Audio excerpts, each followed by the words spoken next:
Olá, gente. Espero que estejam todos bem, não é? Venho aqui através desse vídeo para fazer a correção da atividade referente à aula do dia 1º de junho, do livro didático, né, de língua portuguesa, das páginas 134 a 137. Gostaria que vocês assistissem com atenção e que façam, não é, as devidas correções.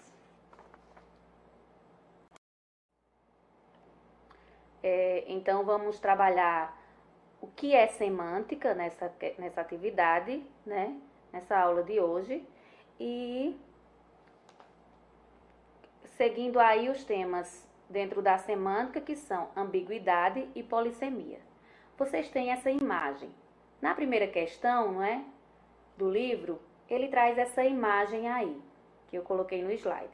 Podemos observar que nessas imagens, elas nos dão possibilidades de interpretação distintas, cada uma, né?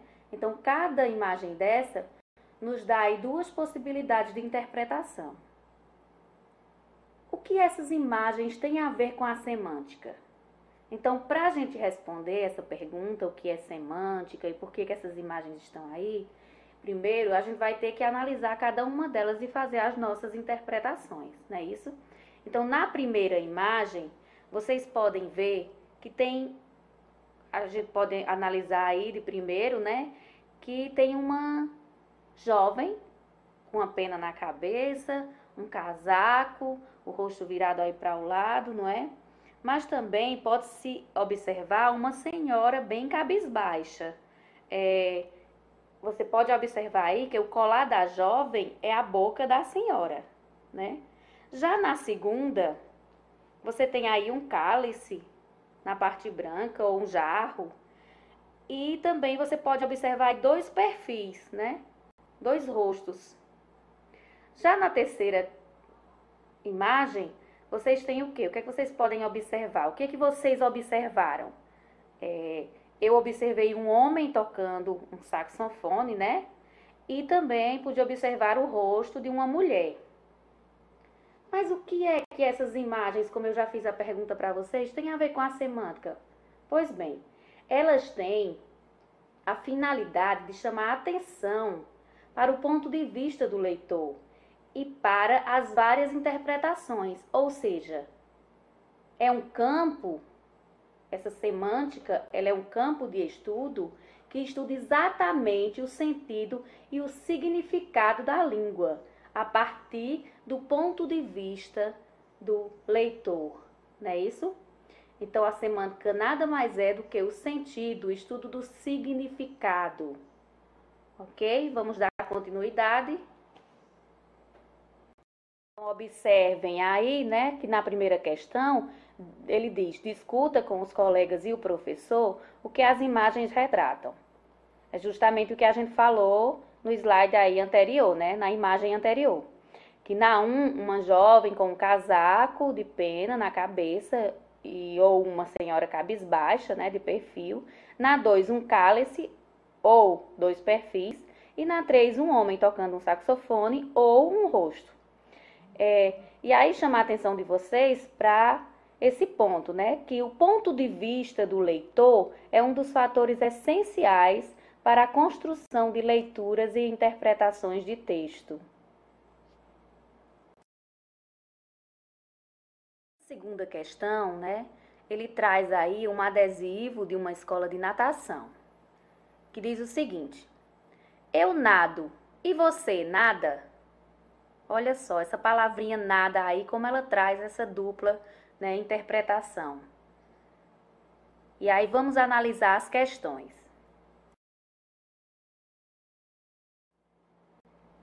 Então, vamos lá. Letra A, B e C dessa segunda questão.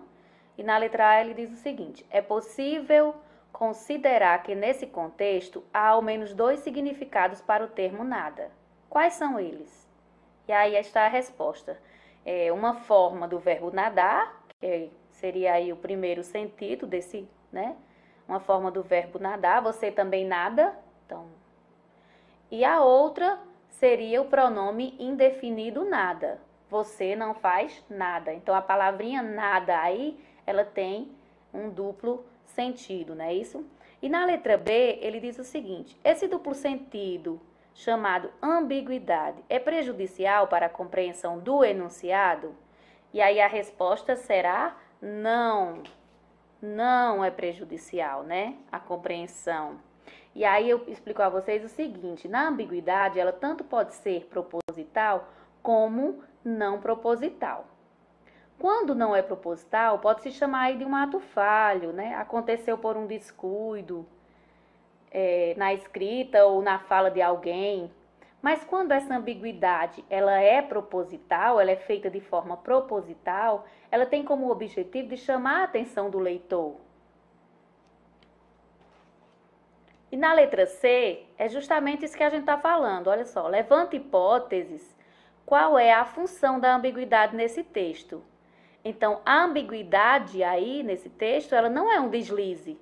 Pelo contrário, ela foi criada propositalmente, como um recurso para chamar a atenção desse leitor, né? Geralmente em anúncios é feito esse jogo semântico aí com as palavras, justamente para isso, para chamar a atenção dos interlocutores. Na terceira questão, ele diz o seguinte: imagine a seguinte situação. Mãe e filha estão conversando e concordando sobre a importância de manterem hábitos saudáveis. A mãe, sabendo do sedentarismo da filha, diz: eu nado. E você nada? Nesse contexto, prestem atenção que aí é outro contexto, diferente daquele que a gente viu anteriormente, né? Que é um anúncio de uma escola de natação. Então, aí já tem outro contexto. Como essa fala poderia ser compreendida dentro desse contexto aí? E ela diz o seguinte: poderia ser compreendida como uma imposição, algo como: deixe de ser sedentária e vá fazer alguma atividade física, né? Então, a gente pode observar que, dependendo do contexto em que a palavra está inserida, ela pode ser compreendida de formas diferentes. O contexto é aí muito importante para esse entendimento, né? Tanto de palavras, frases, imagens. Então, vimos que determinados textos verbais ou não verbais, frases ou mesmo uma única palavra, podem assumir sentidos diversos ou mesmo sobrepostos, dependendo do contexto de circulação e do ponto de vista dos interlocutores. O ramo da linguística que estuda o significado, isto é, os sentidos da língua, é chamado semântica. Então, não esqueçam, lembrem sempre, a semântica estuda o sentido da palavra, né? O sentido da língua, o significado da língua.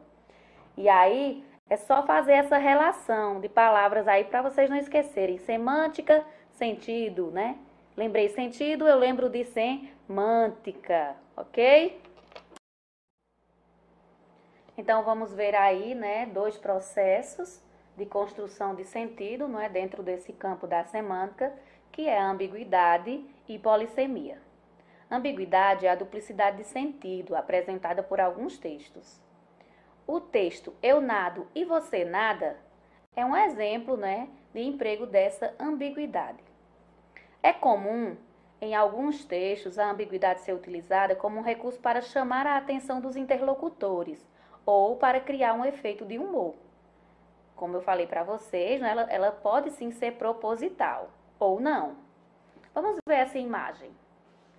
Ele diz assim: desejo ter um corpo que todas as mulheres desejam. Ele joga aí a moeda, não é, na fonte dos desejos. E olha só o que é que está lá no outro quadrinho. Fonte dos desejos, realiza aí o seu desejo, que é o corpo que todas as mulheres desejam, um corpo perfeito, né? Mas ele realmente estava querendo isso, esse homem? Não, né, gente? Ele estava querendo ser um homem bonito, que as mulheres desejam, um homem bonito, um homem perfeito. E o poço dos desejos, a fonte dos desejos, entendeu aí de forma diferente. Olha só. Foi proposital esse pedido dele? Essa ambiguidade aí, ela é proposital? Não, né? Então, a fala dele deixou essa ambiguidade. Ele falou de um jeito, ele queria de um jeito, mas o poço entendeu de outra forma, não é? Então, ela representa bem essa ambiguidade, essa frase, essa imagem, representa bem essa questão da ambiguidade. A intenção dele era uma, mas a interpretação foi outra, né? Da fonte foi outra. E é isso que eu digo para vocês, essa duplicidade de sentido na interpretação é a ambiguidade. Ambiguidade nada mais é do que a duplicidade dos sentidos dentro de uma interpretação. A polissemia, por sua vez, né, ela é a propriedade que uma palavra tem de assumir vários sentidos, como no anúncio aí, ó. Véi, o cara tá frito. Essa palavrinha frito, né? E tem um ovo frito aí na imagem, olha só, os dois ovos, né? Olhando aí a imagem, tem o ovinho que tá frito. Então, você pode entender essa palavra frito tanto como o ovo frito, lá na frigideira, tanto como uma pessoa frita. Ela fritou, né? Ela tá frita, aconteceu, ela fez algo e agora tá frita, olha só. Palavrinha frito ali nesse sentido. Mas elas têm uma relação de sentido. Um ovo frito não é nada bom, é bom pra gente comer, mas acho que pra ele não é bom, né? E a pessoa frita também não. Vocês estão compreendendo o que é que eu quero explicar? Então é isso.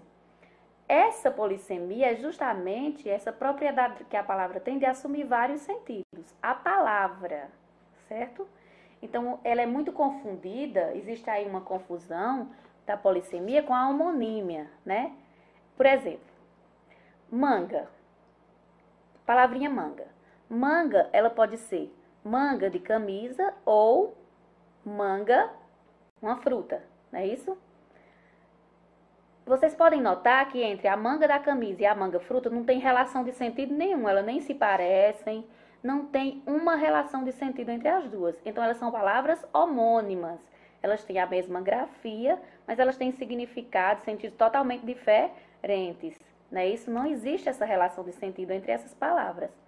E a polissemia não, ela já é o contrário. Ela traz essa relação de sentido aí entre as palavras, como foi o caso do frito aí, né? Entenderam?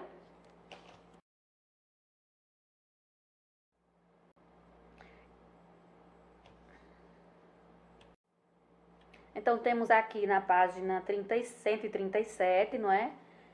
O seguinte anúncio. É um anúncio feito aí em comemoração de um ano de revista, ou de um ano aí da revista Rolling Stone, né? Então, vamos lá. Ele traz aí o anúncio, vocês vejam no quadro grande, não é? Na imagem grande aí, o anúncio, que diz assim: páginas e mais páginas de denúncias sustentadas por grampos, né? E aí, lá embaixo, ele diz assim: Rolling Stone, primeiro ano de entretenimento, cultura, esporte, política e informação que não acaba mais, né? E você tem aí, gente, vocês podem analisar que nesse anúncio ele traz duas palavras que são polissêmicas, né? Que palavras são essas? Olha só, quando a gente fala a palavrinha grampos, né?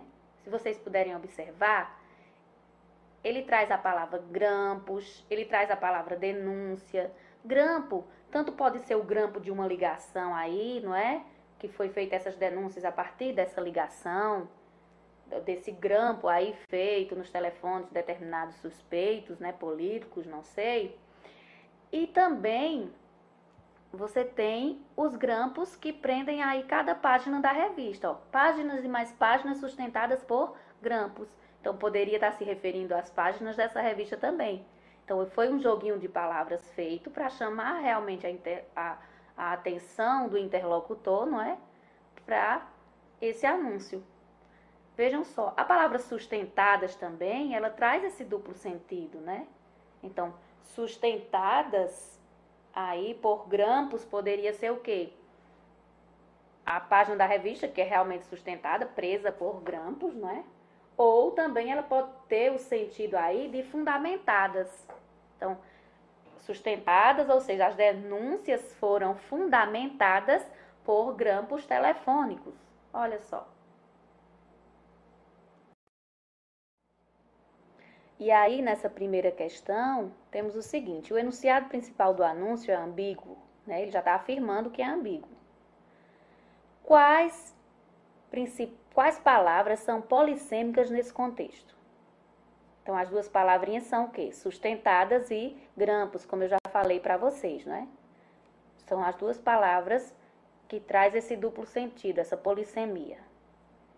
Quais são os dois possíveis sentidos dessas palavras?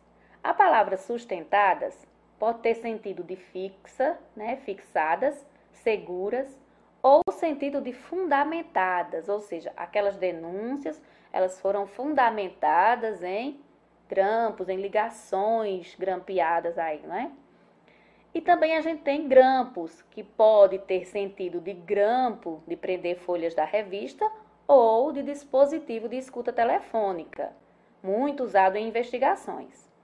Na letra C, ele diz assim: explique a ambiguidade construída por essa polissemia. O enunciado pode ser entendido com o sentido de que as denúncias foram feitas com base em escuta telefônicas. Ou com o sentido de que simplesmente as denúncias estão dentro da revista, né, cujas folhas foram fixadas aí com grampos. Então tem essa ambiguidade, né, causada aí por quem? Por a polissemia dessas duas palavrinhas, sustentadas e grampos, né? Então, é muito importante, não é, interpretar o enunciado de forma completa, para que tenhamos aí, então, a possibilidade de responder questões, né? Principalmente quando vem aí uma prova do Enem, do SAEP, não é? Que o aluno tem realmente que ter esse entendimento. E você tem lá na parte inferior do anúncio, né, o enunciado que diz assim: Rolling Stone, primeiro ano de entretenimento, cultura, esporte, política e informação que não acaba mais, né? E na letra A ele diz: observe as páginas da revista reproduzidas no anúncio. Qual dos tópicos mencionados no anúncio elas remetem? Se você observar, as páginas remetem ao tópico política, não é isso? E aí na letra B, como a associação entre as páginas da revista e esse enunciado contribui para a ambiguidade, para esse duplo sentido, né, no enunciado principal do anúncio. Isso aqui a gente já falou anteriormente, na questão 1, né, mas está aí novamente como resposta da letra B, que ele diz assim: em investigação sobre políticos, é muito comum que os telefones dos investigados sejam grampeados. E as gravações feitas são muitas vezes levadas a público pela imprensa. Portanto, é possível que a revista publique denúncias de trechos de escuta telefônica, ou seja, desses grampos, não é? Relacionadas a político, além de ter suas páginas também sustentadas por grampos. Então, vejam aí como é interessante essa questão da ambiguidade, não é? Na criação de um enunciado, de um anúncio, para chamar realmente a atenção desse leitor. Nessa terceira questão, vocês têm que verificar o quê? Ele fala aí do aspecto visual e o texto verbal. Então, quando você tem um texto verbal e não verbal, o que é que você vai fazer? Você tem que prestar atenção, você tem que interpretar a imagem e o texto verbal, não é? Esse texto visual e esse verbal, e saber que eles estão ligados diretamente, eles estão diretamente ligados, os dois, né? Então, o que o anunciante pretende transmitir com isso? E aí, na letra A, ele diz o seguinte: discuta com os colegas e o professor e levante hipóteses. O que a diversidade de tipos de letra empregados no anúncio sugere sobre o perfil da revista? Você viu que lá ele usa vários tipos de letra, faz um joguinho aí com as letras, né? E aí, o que é que ele sugere sobre o perfil da revista? Esses tipos de letra, né? Você vê que é um perfil, ele sugere aí um perfil descolado, descontraído, jovem, né? Também é possível associar a diversidade de tipos de letra com a diversidade de assuntos da revista, ou seja, ela fala de tudo, então ela fez esse joguinho aí, né? E na letra B, ele diz: conclua Que imagem o anunciante procura construir de si próprio por meio do uso de diversos tipos de letras e da ambiguidade? Então, que imagem esse anunciante procura, né, construir com esses efeitos que ele usou? Esses diversos tipos de letra, a questão da ambiguidade, que imagem ele procurou construir aí para o seu leitor? Então, o leitor, ao ler essa revista, ele vai ter uma imagem de uma revista com credibilidade, ousadia, descontração, não é? Pois o anúncio dá a entender que as informações apresentadas por ela são embasadas e ela não tem medo de investigar o que é preciso, além de tratar de assuntos sérios, atuais, de maneira descontraída. Certo, gente? Então, deem uma pausa também, façam as devidas correções. Né? Podemos aí observar que a ambiguidade ela é provocada aí pela polissemia. A ambiguidade, que normalmente ocorre em textos publicitários, né, pode ser resultado dos múltiplos sentidos, significados das palavras. A maioria das palavras pode expressar aí ideias distintas, ou seja, as palavras são frequentemente polissêmicas, isto é, possuem mais de um significado, né? Poli vem aí muitos, não é? E semia, significação. Então, polissemia já está dizendo muitos significados, não é isso? E é isso, gente. Espero que vocês tenham gostado da aula. Se vocês gostaram, a gente vai produzir mais. Eu vou produzir mais aulas assim, certo? Um abraço. E vou deixar vocês com essas duas imagens aí, para que vocês analisem e olhem direitinho que palavra traz esse duplo sentido, né? Que palavra vocês podem identificar aí que traz esse duplo sentido. Um grande abraço.